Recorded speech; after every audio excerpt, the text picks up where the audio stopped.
बिस्मिल्लाहिर्रहमानिर्रहीम। अस्सलाम वालेकुम नाज़रीन, नाइट एडिशन के साथ मैं हूं सरवत वलीम। नाज़रीन, कुछ सवालात हैं जो हर पाकिस्तानी के जहन में गूंज रहे हैं। वो ये है कि इस मुल्क में सैलाबी सूरत हाल के दौरान चंद दिन पहले वज़ीर आज़म शहबाज शरीफ शंघाई ताउन तंजीम इजलास के लिए चाइना गए।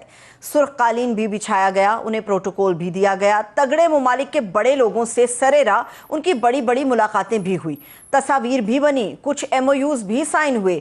लेकिन सवाल ये उठ रहा है कि इस प्रोटोकॉल के सिवा पाकिस्तान ने हासिल क्या किया? क्या ये दौरा पाकिस्तान के आवाम की मुश्किलात कम करने के लिए कोई नई राहें खोल सका? क्या हमारी मईशत के लिए सरमायाकारी, तवानाई या तिजारत में कोई हकीकी कामयाबी हासिल हो सकी, या ये सब कुछ सिर्फ सिफारती तकारीर और फोटो सेशन तक ही महदूद रहा? पाकिस्तान की सिफारती पोजीशन पर भी एक बड़ा सवाल है। क्या हम वाकई रीजनल पॉलिटिक्स में एक अहम खिलाड़ी बन चुके हैं, या हमारी हैसियत महज अलामती है? भारत, रूस और चीन ना सिर्फ सेंट्रल एशिया में बल्कि पूरी दुनिया के अंदर अपने अपने मफादात के लिए एक्टिव हैं और सुपर पावर अमेरिका की आंखों में आंखें डाले खड़े नजर आते हैं। एक अहम नुक्ता यह है कि इस वर्ल्ड ऑर्डर में पाकिस्तान कहां पर खड़ा है। हैरत की बात तो यह भी है कि दौरा चीन के दौरान नरेंद्र मोदी और पुतिन की मौजूदगी को पूरी दुनिया ने महसूस किया और अमेरिकी सदर ने इस पे अपना रद्द-ए-अमल देने पर उन्हें भी हमें देखा कि वो भी मजबूर है। लेकिन ऐसा लगता है कि वो भी जिस तरह से बोले कि अमेरिका ने भारत और रूस को चाइना के हाथों खो दिया, यहां पर बात खत्म नहीं हुई। ट्रंप ने अचानक से यू टर्न लिया और एक बार फिर से मोदी को अपना दोस्त करार दे दिया।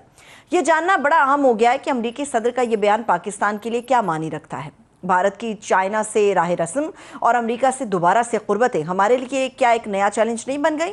SCO समिट के बाद यह बहस भी छिड़ चुकी है कि क्या चाइना ने आलमी और उभरती हुई ताकतों को अपने साथ करके अमेरिका की उजारादारी खत्म कर दी, यानी कि न्यू वर्ल्ड ऑर्डर बन नहीं रहा बल्कि बन चुका है। इसी पर बात करने के लिए अपने मौजूद मेहमान का तारुफ कराऊंगी। साबिक वज़ीर खारजा खुर्शीद महमूद कसूरी साहब हमारे साथ मौजूद हैं। सर, सबसे पहले तो बेहद शुक्रिया, आपने कुछ वक्त हमारे लिए निकाला, उसके लिए नवाजिश आपकी। मुझे ये बताइएगा सर कि इतनी आफत है मुल्क के अंदर। पहले इस दौरे पे तनकीद की जा रही थी कि शहबाज शरीफ साहब को नहीं जाना चाहिए था। फिर कुछ लोगों ने और ख़ासतौर पे हुकूमत ने हमें ये उम्मीदें दिलाई कि ये दौरा बड़ा कामयाब रहेगा, शहबाज शरीफ साहब को जाने ज़रूरी था, उन्होंने जाने भी दिया जाए और वहाँ से देखिएगा एक कामयाबी समेट कर आएंगे। आपकी नज़र में ये जो दौरा था ये कितना कामयाब है? देखिए, पहली बात तो समझने की ज़रूरत है कि बैनुल-अक़वामी कॉन्फ्रेंसेस जो हैं उनमें इस नौइयत की, जैसे शंघाई कोऑपरेशन ऑर्गेनाइजेशन है, कि आप एब्सेंट हो सकते हैं। ये लोग समझते नहीं। कई दफ़ा तनकीद बराए तनकीद होती है, एक हुकूमत होती है, दूसरी अपोजिशन होती है। कुछ कहने को जब नहीं मिलता तो यही कह दिया जाता है। इमरान खान की हुकूमत हो तो उन पर अपोजिशन हो जाती है, मुस्लिम लीग की हुकूमत उन पे हो जाती है, पीपल्स पार्टी की उन पे, और वो घिसे पिटे फिक्रे होते हैं। चाहे बजट की तकरीर हो, चाहे ये हो, वो ये कह दिया जाता है जिसको फ़ायदा हुआ या नहीं। ये जो मीटिंग्स हैं ये अलामती नहीं है। शंघाई कोऑपरेशन ऑर्गेनाइजेशन पाकिस्तान को एक ख़ास मकाम पे लेके गया है, और जिस दिन हम ये समझेंगे कि हमें इसकी ज़रूरत नहीं है तो हम सेकेंडरी लेवल पे यहाँ अपनी रिप्रेजेंटेशन भेज देंगे। एक वक्त था कि भारत जब अमेरिका की गोद में टोटली था तो उन्होंने एक वक्त में हेड्स ऑफ स्टेट में नहीं भेजा अपना हेड, उन्होंने भेज दिया फॉरेन मिनिस्टर को। लेकिन जैसे ही उनको ज़रूरत पड़ी मोदी साहब को, जब उनको धुतकारा गया अमेरिका की तरफ से, तो उन्होंने अमेरिका को बावर कराने के लिए कि भाई हम इतने गए गुजरे नहीं हैं, उन्होंने SCO में गए। SCO में ये बताने को गए कि अगर आप हमें इसी तरह धुतकार देंगे तो हम मुख्तलिफ जगहों पे भी जा सकते हैं। तो पहली बात ये समझने की ज़रूरत है, पाकिस्तान और भारत ज़मीनी हक़ाइक़ में ही फ़र्क है। SCO हम खुशी से जाते हैं, भारत खुशी से नहीं जाता। क्यों? कि वहाँ मेन रोल जो है वो है चाइना का, और फिर रूस है। ये तो बाकी तो ऐसे ही हैं, बगल बच्चे हैं सारे। अगर आप कहना चाहें, मैं कहना तो नहीं चाहूँगा भारत की बात की मैं कर रहा हूँ, क्योंकि भारत अपने को बहुत बड़ा मुल्क समझता है, समझता है मैं बगल बच्चा नहीं बनूंगा। लेकिन गया सिर्फ इसलिए है कि वो समझता था इस कॉन्फ्रेंस की अहमियत है, तस्वीर छपेगी, बैनुल अक़वामी मीडिया को समझते हैं। ट्रंप साहब ने धुतकारा था, मोदी साहब जा रहे थे, तो ने बड़ा एक कोरियोग्राफ तस्वीर उतरवाई गई। पहले पुतिन साहब ने उनको पकड़ा, उनके बाजू पकड़े, और पहले से ही तय था कि एक खास जगह पे खड़े होंगे प्रेसिडेंट जी, और सारी दुनिया के फोटोग्राफ वहीं आ जाएंगे। ये ऐसा ही है कि जब मीटिंग होती थी किसी बड़ी कॉन्फ्रेंस में और पाकिस्तान इंडिया की बातचीत चल रही थी, तो लोग सब छोड़ देते थे। मैं और मेरा जो हम मनसब भारत का वजीर खारजा होता था, सारी तवज्जो उधर हो जाती थी। क्यों? कि उस वक्त लोग ये देख रहे थे, और ये चीन से भी हुआ है चेंगडू में कॉन्फ्रेंस में, कि बड़े बड़े मुल्क आए हुए थे, लेकिन क्योंकि हमारे ताल्लुकात अच्छे नहीं थे, तो सारी जो मीडिया की तवज्जो थी हम दोनों की मीटिंग पे मरकूज हो गई, मेरे और नटवर सिंह साहब के। तो ये जो है, ये तो बड़ा प्लान किया गया था कि मोदी साहब की तस्वीर जाएगी और धड़का लगेगा, और जो मोदी और जो प्रेसिडेंट ट्रंप के मुखालिफ हैं वो इसको इस्तेमाल करेंगे अमेरिका में, कि देखो तुम कितने बेवकूफ हो, इतने बड़े मुल्क को उसकी दोस्ती तुम्हें छोड़ दी, धुतकार दिया, चीन उसको लपक लेगा। मामलात इतने आसान नहीं होते। भारत आसानी से ना अमेरिका को छोड़ सकता है और ना चीन की गोद में बैठ सकता है। मैं उसके लिए माजरत खा हूं। मैं आपकी बात को सर समझ रही हूँ। दर हकीकत ये जो आपने अपने माजी का एक हवाला भी दिया कि पाकिस्तान और भारत जब आपस में बैठते हैं तो नज़रें उसी तरफ मरकूज हैं। इस दौरे पर भी सर तनकीद इसी वजह से है कि भारत अपनी चाहत के साथ, अपनी खुशी के साथ SCO समिट के अंदर शिरकत नहीं की, उसके बावजूद उसने एक स्ट्रेटेजिक फ़ायदा जो है वो समेट लिया, और बड़ा फ़ायदा उससे समेट लिया। पाकिस्तान के पास जो उसके हिस्से में आया वो सिर्फ मुस्बत वादे आए, कुछ मुआहदे आए, लेकिन फौरी तौर पे जो स्ट्रेटेजिक फ़ायदा पाकिस्तान को समेटना चाहिए था, दर हकीकत वो पाकिस्तान के पास नहीं आया। जैसे भारत ने रूस के साथ जो फ़ायदा समेटा, बिल्कुल गलत बात है, सस्ती ये खाद, गलत बात है। जो लोग नहीं समझते ना फॉरेन पॉलिसी को, वो ये कह सकते हैं, जब प्राइम मिनिस्टर इमरान खान जाया करते थे उन पर भी इस किस्म की तनकीद होती थी। ये हमारे मुल्क का रिवाज बन गया है कि आप अफोर्ड कर सकते हैं कि SCO की मीटिंग को छोड़ दें। पॉइंट ये है कि हमारी इसमें जाके हम दुनिया को बता रहे हैं, बशमूल अमेरिका हमारी तरफ क्यों दौड़ के आया है? कभी आपने सोचा है? अमेरिका इसलिए दौड़ा है कि उसने देखा कि अगर हमने इंडिया की खातर पाकिस्तान को छोड़ दिया, तो उसका चाइना ऑप्शन है, उसका रशिया भी ऑप्शन है, तो क्या हम वो जहां हमें खुशी से रिसीव किया जाता है, जिसकी वजह से अमेरिका भी जो है हमें तवज्जो देने पे बावजूद, जो पुरानी एडमिनिस्ट्रेशन थी वो तो उधार खाए बैठी थी, क्योंकि उसको बड़ा गुस्सा था कि जो अफगानिस्तान से अमेरिका निकला है जिस तरीके से, वो गलत तरीके से मैं समझता हूँ पाकिस्तान को ब्लेम कर रहे थे। कभी कहते पाकिस्तान के प्राइम मिनिस्टर ने ये कह दिया कि अफगानों ने हथकड़ियाँ तोड़ दी, कभी कुछ और कहते थे। गलती अमेरिकनों की अपनी थी। और अगर उन्होंने देखना है तो सीगार की रिपोर्ट्स पढ़ लें। इसलिए मेरा कहना यह है कि हम अफोर्ड नहीं कर सकते तो नहीं जाना, और समेटने वाली कोई ऐसी बात नहीं है। जो हमारा वो है ना नंबर 2 CPEC 2 उसको लॉन्च किया गया है, और उसमें सरमायाकारी के लिए भी एफर्ट हो रही है। कितनी खुदा करे कामयाब हो, अब सरमायाकारी पे दस्तखत हुए हैं। नंबर 2, आप प्राइम मिनिस्टर ना जाते तो उनकी हम मनसब से भी मीटिंग ना होती, प्राइम मिनिस्टर से हुई है चाइना के, और उसमें जो हमारे CPEC के मंसूबे हैं उनको आगे लेके गया है। देखिए हमारे मुल्क में आदत है, मेरी कम से कम ये आदत नहीं, किसी की हुकूमत हो मेरी सेहत पर ज़्यादा असर नहीं, भुट्टो साहब की हो, जरदारी साहब की हो, बेनज़ीर की हो, इमरान खान की हो, नवाज शरीफ की हो, मैं पाकिस्तान के नुक्ता नज़र से देखता हूँ, और देखना पाकिस्तान के नुक्ता नज़र से चाहिए।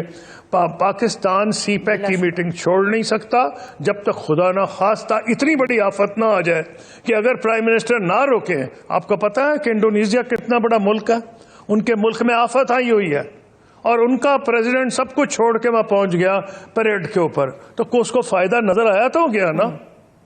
क्या नजर आया? उसने भी अमेरिका को सिग्नल भेजा है कि तुम अगर हमें इस किस्म के ही तुम लगाओगे हम पे टैरिफ्स, तो हम भी दूसरी तरफ जा सकते हैं। और नंबर 2 एक नया ऑर्डर क्रिएट हो रहा है, जिसको न्यू वर्ल्ड ऑर्डर कहें ना कहें। अभी देखिए एक वर्ल्ड ऑर्डर बना है जो वर्ल्ड वॉर 2 के बाद है, जिसका करता धरता अमेरिका था, छोटे मोटे उसमें यूरोप के भी अहमियत शामिल थी, इसमें कोई डाउट नहीं है, फ्रांस, जर्मनी, बर्तानिया।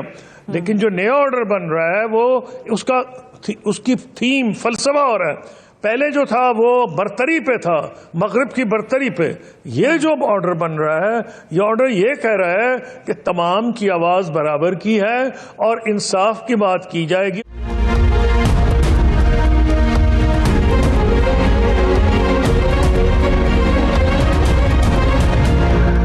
सर, इसको क्या ब्लॉक डिप्लोमेसी कहा जा सकता है? ब्लॉक डिप्लोमेसी कहा जा सकता है या वाकई एक ये नया आप कह सकते हैं कि वर्ल्ड नहीं, ये ब्लॉक डिप्लोमेसी नहीं है। नहीं, ये ब्लॉक डिप्लोमेसी नहीं। आपको देखिए, एक थी ब्रिक्स में मकसद ये था, अमेरिका इसलिए नाराज था कि वो तंग है अमेरिका के इस पॉलिसी से कि हर एक को सैंक्शंस लगा देते हैं। पाकिस्तान जो है एससीओ का मेंबर है और वो बिल्कुल अमेरिका को क्लियर सिग्नल गया है कि when the chips are down, हमारी अमेरिका से दोस्ती है शुरू से। और मैं समझता हूं, मैं भी वजीर खारजा हूं तो अमेरिका से दोस्ती कायम रखूंगा, लेकिन हम चाइना से नहीं छोड़ेंगे दोस्ती। और अगर ना प्राइम मिनिस्टर जाते तो सिग्नल क्या जाता कि जी वो तो फील्ड मार्शल आसिम मुनीर मिल चुके हैं प्रेसिडेंट ट्रंप को, तो अब तो पाकिस्तान चाइना को अहमियत नहीं देता। तो ये ऐसे ही वो कहते हैं ना, पंजाबी में कहावत है वो उर्दू में मुझे समझ नहीं को आ रहा है, आटा गूंद दिए तो हिल दिए। जो करना है इतराज करना है, जिसकी भी हुकूमत ऑपोजिशन ने एक ही काम करना है। बजट हो तो तब भी है, कुछ मीटिंग हो तो रहता है। ये बिल्कुल हर हुकूमत में एक एलिमेंट हमें नजर आता है कि एक तनकीद, लेकिन एज अ पाकिस्तानी सोचे, एज अ पाकिस्तानी सोचे, बिल्कुल मैं जी सर, बिल्कुल। एक आपके लिए इसी गुफ्तगू के अंदर मेरे जहन में एक सवाल था सर, ये जो आपने सरमायाकारी की और सीपैक 2 के हवाले से बात की, पहली बात तो ये कि वाकई ये पाकिस्तान की और प्राइम मिनिस्टर शहबाज शरीफ साहब की मैं कहूँगी बड़ी कामयाबी है कि चाइना के प्रेसिडेंट से और प्राइम मिनिस्टर से उन्होंने 1-on-1 मुलाकातें की, ये बहुत ही बड़ी डेवलपमेंट थी। लेकिन सर, ये जो सरमायाकारी आई, $8.5 अरब की सरमायाकारी है, सीपैक 2 है, इसके ऊपर जो एक तनकीद है वो ये है कि जी ये तवीलुल मुद्दती है, पाकिस्तान को देखे ना फौरी कोई रिलीफ नहीं मिला, फौरी तौर पे कोई रायत नहीं मिली। आपको लगता है कि ये जायज़ तनकीद है या थोड़ा इंतजार अभी करना चाहिए? क्या आप कोई थोड़ा सा अंदाजा लगाएंगी? आप तो खड़े थे डिफॉल्ट पे, बचाया किसने?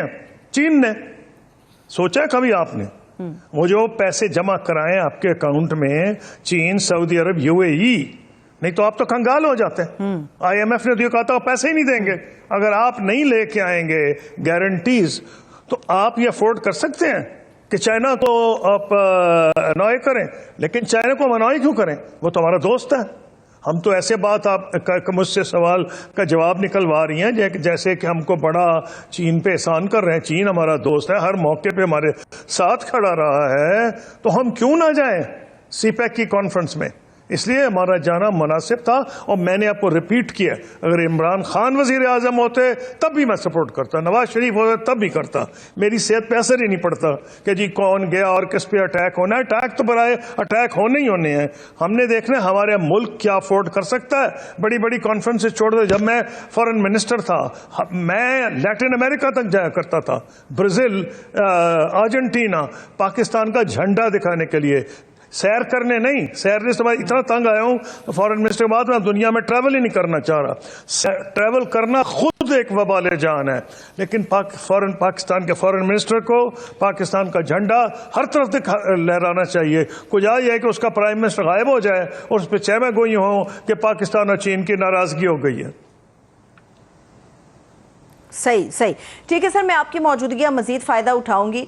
भारत के हवाले से भी मैं आपसे चाहूँगी कि आप अपना तज्ज़िया हमारे सामने रखें।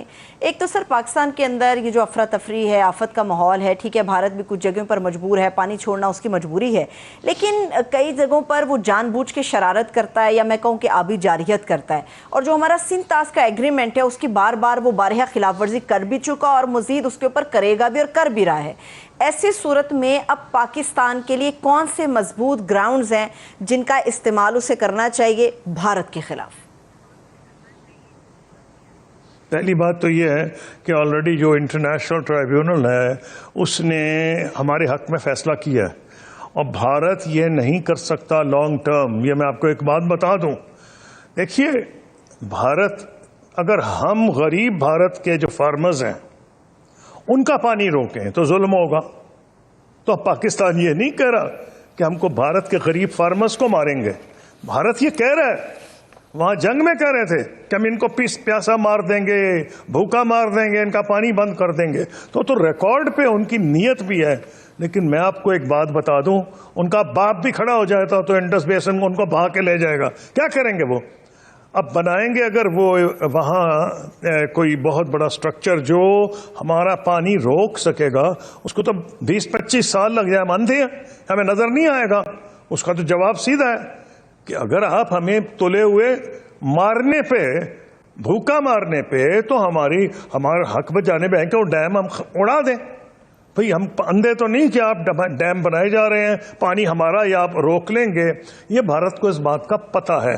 और वो कई दफा वो ये कहते हैं उसके जवाब में, भाई आपके भी तो डैम है, हम उड़ा देंगे। हमने तो ये नहीं कहा कि हम भारत के वो डैम उड़ाएंगे जो वहां के गरीब फार्मर्स को पानी दे रहे हैं। हम तो वो डैम उड़ाएंगे जो पाकिस्तान का पानी रोक रहा है।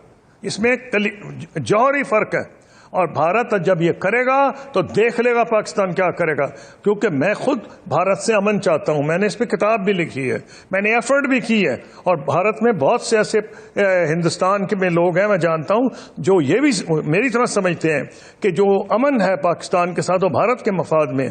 मैं समझता हूं हमारे मफाद में है। हमारा क्या मुश्तरका मफाद है? गुर्बत के खिलाफ लड़ाई और अब क्लाइमेट चेंज के खिलाफ मिल के मनसूबाबंदी करना। लेकिन मोदी साहब की हुकूमत ने इतना जहर फैला दिया है कि अकल की बात करना मुश्किल हो गया है। लेकिन ये मामला, जैसे विंस्टन चर्चिल ने कहा था, you can may fool some people all the time, all the people some of the time, and not all the people all the time. तो ये वक्त आएगा भारत में कि उनको समझ आ जाएगी कि सबसे ज्यादा नुकसान क्रिश्चियन, मुसलमान और ये जो सिख के ये जिस बुनियाद पर सियासत की, जिस तरह माइनॉरिटीज को दबा रहे हैं, वो खुद भारत को तबाह कर रहे हैं। और ये वक्त आएगा कि भारत के लोगों को समझ आ जाएगी। अभी उनको इन्होंने नशे में रखा है हिंदुत्व के, वो लंबा नहीं चल सकता। भारत को बहुत नुकसान होगा इन पॉलिसीज का। और एक बात बता दूं, जो आज भारत में दुनिया में तनाव नजर आया था कि बहुत ज्यादा देर हो गई है। बिल्कुल बिल्कुल बिल्कुल बिल्कुल, जब होश आएगा तब बहुत देर हो चुकी होगी। बहुत शुक्रिया, thank you so much. Khurshid Mahmood Kasuri साहब हमारे साथ मौजूद थे। नाज़रीन, इस वक्त पूरे मुल्क के अंदर सैलाब की तबाहकारियां हैं। अगर अवाम की बात करें तो अवाम कह सकते हैं हम कि डूब रही है। जहां तक ताल्लुक हमारी सियासी जमातों का है, वो सिर्फ आपस की लड़ाइयाँ और सियासत ही करती हुई इस फ्लड के दौरान भी हमें नजर आ रही हैं। जहाँ पर हम कह सकते हैं कि हुकूमत अपने हाइब्रिड मॉडल के शादियाने बजा रही है, वहीं पर पाकिस्तान तहरीक इंसाफ से मुज़ाहमत हो रही है, ना ही मुफाहमत का कोई रास्ता निकल रहा है। सवाल यह है कि आखिर ये सियासी रस्साकशी कहीं जाकर रुकेगी या फिर नहीं। और इसके अलावा और भी कई ऐसे दीगर मामलात हैं सियासत से मुताल्लिक जिस पर बात होगी। लेकिन सबसे पहले हम बात करेंगे सैलाब से मुताल्लिक, और ख़ास तौर पर हम साउथ पंजाब के हवाले से बात करने जा रहे हैं। इस वक्त हमारे साथ साबिक वफाकी वज़ीर मोहम्मद अली दुरानी साहब मौजूद हैं। मैं उनको वेलकम करूँगी। सर, पहले तो बेहद शुक्रिया आपके वक्त के लिए। अब मुझे ये बताइएगा दुरानी साहब कि आपका ताल्लुक भी चूँकि साउथ से है, और आज जो हमारे पास इत्तलात आई हैं साउथ से रिलेटेड, वो बहुत ही ज़्यादा संगीन नौइयत की हैं। हमारे सामने रहीम यार खान की हैं, सैकड़ों देहात के डूब जाने की हैं, इमरजेंसी के नाफिज करने के ऊपर है, और ये भी बताया जा रहा है कि सतलुज में सुपर फ्लड है इस वक्त। आप अगर हमें कुछ बता सके कि इस वक्त साउथ पंजाब की बेसिकली सूरत हाल क्या है और फ्लड को कंट्रोल किस तरह से, किस तरीके से किया जा रहा है। बिस्मिल्लाहिर्रहमानिर्रहीम। देखिए, पहली बात तो ये है कि आप ऊपर से शुमाल से शुरू हो जाए, मगरिब से शुरू हो जाए, और अब साउथ तक जो है ये पानी मुसलसल बारिशें, बल्कि अगर ये कहा जाए कि ये इस खित्ते की, पूरे पाकिस्तान के खित्ते की तारीख की सबसे बड़ी क्लैमिटी है जो कि हम आज फेस कर रहे हैं। इतना बड़ा आबी तूफान, और जिसमें के क्लाउड बर्स्ट से लेके ग्लेशियर बर्स्ट से लेके दरियाओं की बरहमी तक जो है हर चीज शामिल हो चुकी है। ऐसी क्लैमिटी हमने कभी माजी में नहीं देखी, और ये अभी आपके सामने ये हकायक आ भी जाएंगे जिस तरह डेटा कंपाइल होता जाएगा। इस वक्त जो है, अगर आप सैलाब की सूरत हाल देखें तो पांचों दरिया जो हैं इस वक्त वो सब के सब आके कल्मिनेट होते हैं। बल्कि ब्यास तो इस वक्त इतना मैटर नहीं करता, लेकिन चनाब, सतलुज, रावी, ठीक है ना जी, और झेलम, ये तमाम दरिया आके कल्मिनेट होते हैं पंजत के मुकाम पे। और वो एरिया पूरा इस वक्त जो है साउथ का एरिया है। अगर बहावलनगर से आप शुरू हो जाएं तो सतलुज दरिया, उसके बाद इसी तरह बाकी चनाब और ये तमाम दरिया जो हैं ये उस तरफ बढ़ रहे हैं। और जो उन्होंने रास्ते में तबाही फैलाई है वो तो अपनी जगह है, लेकिन जिस इलाके में ये इस वक्त हैं उस इलाके का ये इशू है कि वो निस्बतन जो है वो फ्लैट एरिया है और उसमें दरिया जो है वो बंद गिराता हुआ जो है उसका पानी जो है वो आबादियों में दाखिल हो रहा है। और ये इंतहाई गरीब इलाके हैं, इतने गरीब इलाके हैं कि जितना इनके बारे में आप सोच सकते हैं ये गरीब इलाके हैं। और उनके जानवरों से लेके उनके तमाम जो ज़राए आमदन है, ये उनकी पूरी जिंदगी जो है वो इस वक्त दरिया के पानी में बहती जा रही है।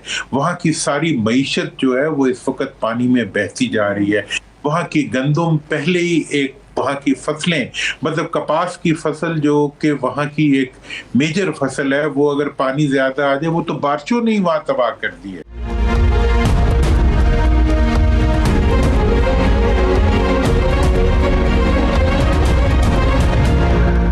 ये जो आपने अभी ज़रूरी रकबे की भी बात की, किसानों के हवाले से बात की, कुछ देर पहले जो हम तक अपडेट आई हैं बहावलपुर के हवाले से बताया गया कि 200 से ज़ायद देहात मुकम्मल तौर पे तो ख़त्म हो गए हैं और जो ज़रूरी रकबा है वो 3 लाख एकड़ है जो मुकम्मल तौर पे ज़ेरे आब आ गया है। लेकिन मुझे बताइएगा दुरानी साहब, माजी में भी तो सैलाब आए हैं, ये सैलाब और माजी के सैलाब में क्या डिफरेंस है इतना कि लोग खुद को बचा नहीं पाए या वो पहले से कोई प्रिकॉशनरी मेजर्स नहीं ले सके कि खुद को बचा लें, जानवरों को बचा लें, कुछ बेहतर मुनासिब इंतजाम हो सके? अगर माजी के सैलाब जो साउथ की तरफ से आए और अब का जो सैलाब वहां पर मौजूद है उसमें कितना डिफरेंस है?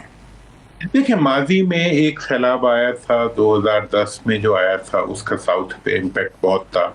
लेकिन अब आप ये देख लें कि साउथ को जो दरिया इस वक्त हिट कर रहे हैं ये वो दरिया हैं जिन्हें इंडिया ने मुकम्मल तौर पे बंद किया हुआ है। सतलुज के अंदर, सतलुज को हम रेस का दरिया कहते हैं, वहां पानी होता ही नहीं है और अब ये हाल है कि वहां पानी थम ही नहीं रहा। बैन ही रावी के अंदर पानी आपने देखा है एक लकीर की तरह चल रहा होता है, अब वो ठाठे मारता हुआ समुद्र है।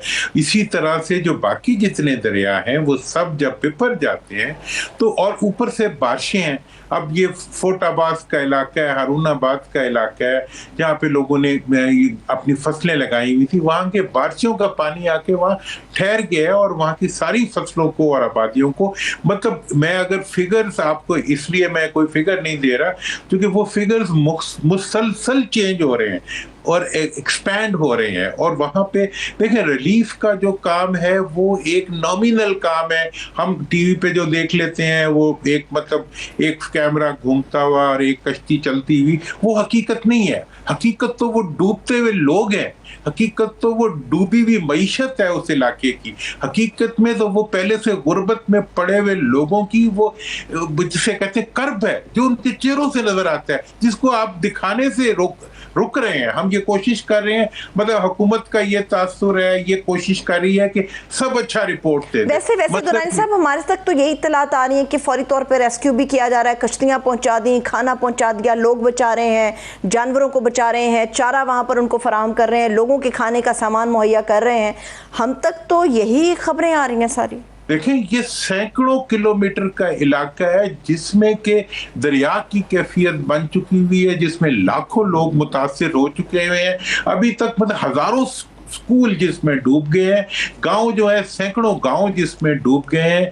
मतलब यह है कि लोगों की जो गंदम और रही सही उनकी जो खुराक थी और जानवर थे वो तक उसमें डूब गए। और हम जो देखते हैं एक भागती हुई किश्ती और उसमें लाइफ जैकेट पहने हुए बैठे हुए लोग, वो हकीकत की दुनिया नहीं है। हकीकत की दुनिया तो वहाँ है जो शायद जब हम अपनी आंखों से देखते हैं, वहां से लोग हमें अपनी वीडियोस भेजते हैं, अपनी हालत भेजते हैं। तो मैं तो इस वक्त ये कहना चाहता हूं कि ये एक तारीख की बदतरीन क्लैमिटी है जिसको ये खित्ता फेस कर रहा है।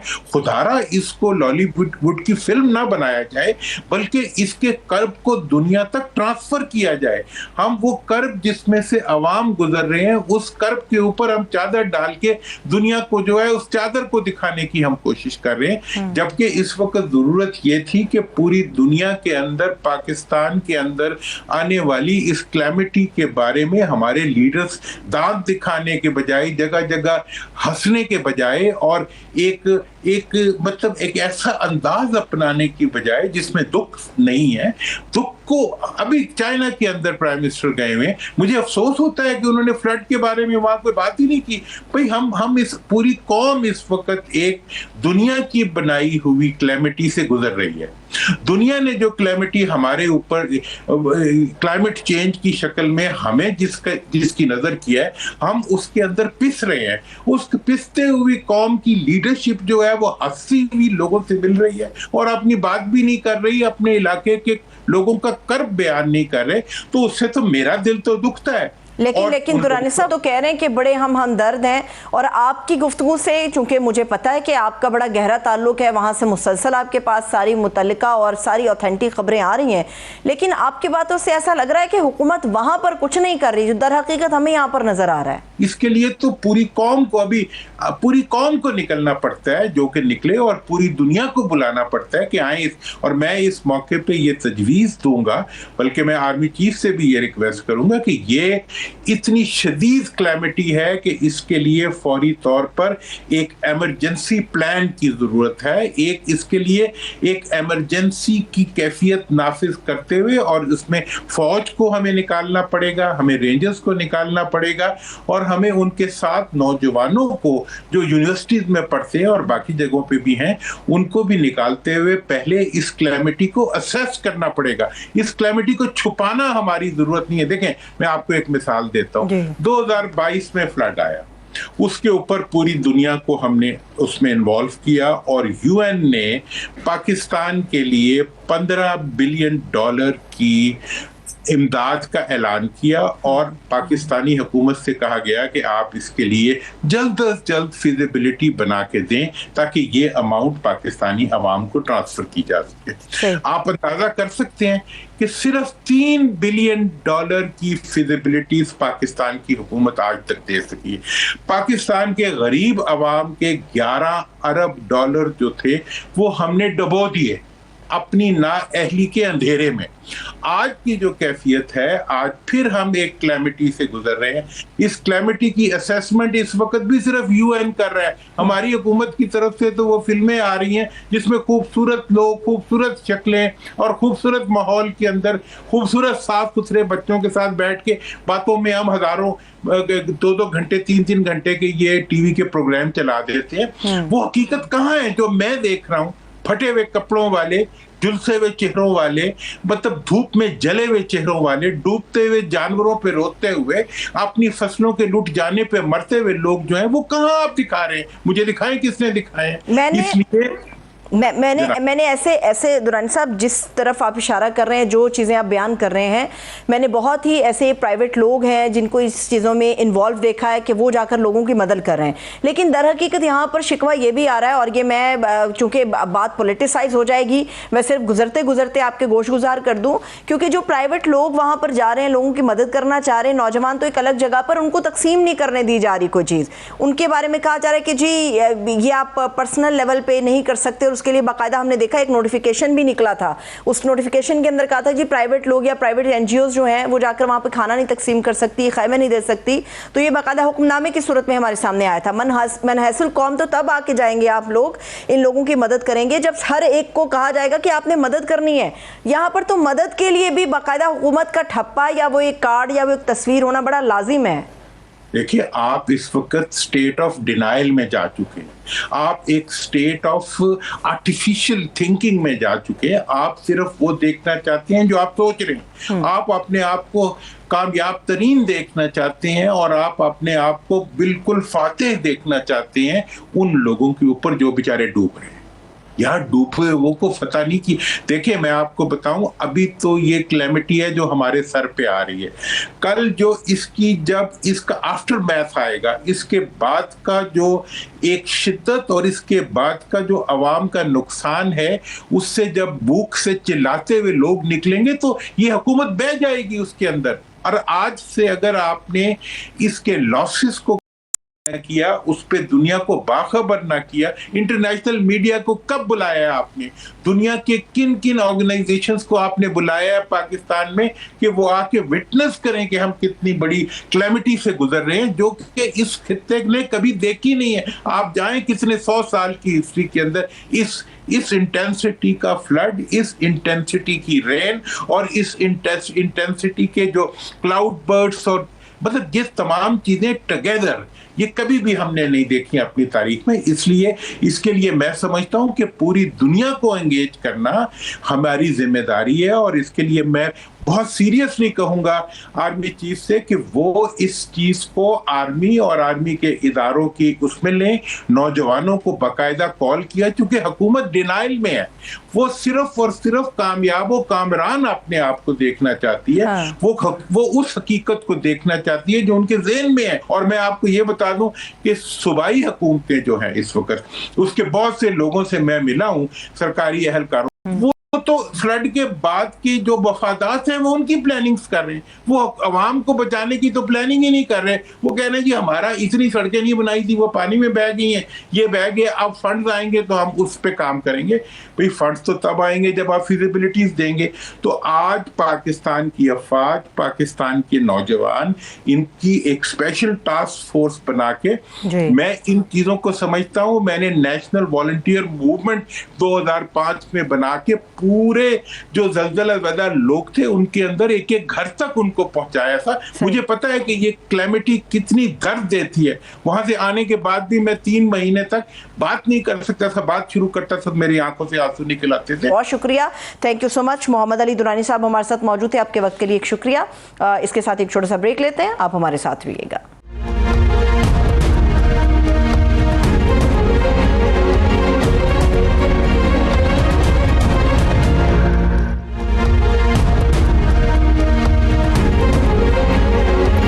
ब्रेक के बाद एक मरतबा फिर से खुशामदीद कहेंगे। नाज़रीन, आज हम एक ऐसे टॉपिक पे बात करने जा रहे हैं जो पिछले चंद दिन से आपकी आंखों के सामने तो है, मगर शायद आपके दिल ने उसे पूरी शिद्दत के साथ महसूस नहीं किया। हम कुदरती आफत यानी कि सैलाब और ज़लज़ले के बाद टूटे हुए घरों और तबाहशुदा सड़कों को देखते हैं, मगर वो ज़ख्म नहीं देख पाते जो उन कुदरती आफात से मुतासिरा लोगों के दिल और दिमाग पर हैं। पंजाब के दरियाओं में आने वाले बिफरे सैलाबी रेले सिर्फ लोगों के घर, खेत खलियान और मवेशियों को नहीं बहा कर लेकर गए, बल्कि इन लोगों के ख्वाब, उम्मीदें और जीने का हौसला भी अपने साथ लेकर चले गए हैं। ज़रा एक लम्हे के लिए सोचिए कि जो शख्स कल तक अपने घर पर एक पुरसकून ज़िंदगी गुजारा था, आज वो एक आर्जी कैंप में अपने बच्चों के साथ बेयारो मददगार बैठा है।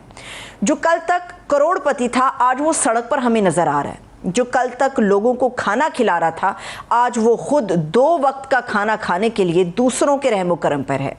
जो माँ पहले अपनी बेटी का जहेज तैयार करने पर बड़ी ही खुश थी, आज वही जहेज जब सैलाबी पानी में डूबा उसने देखा तो वो मातम ज़दा है।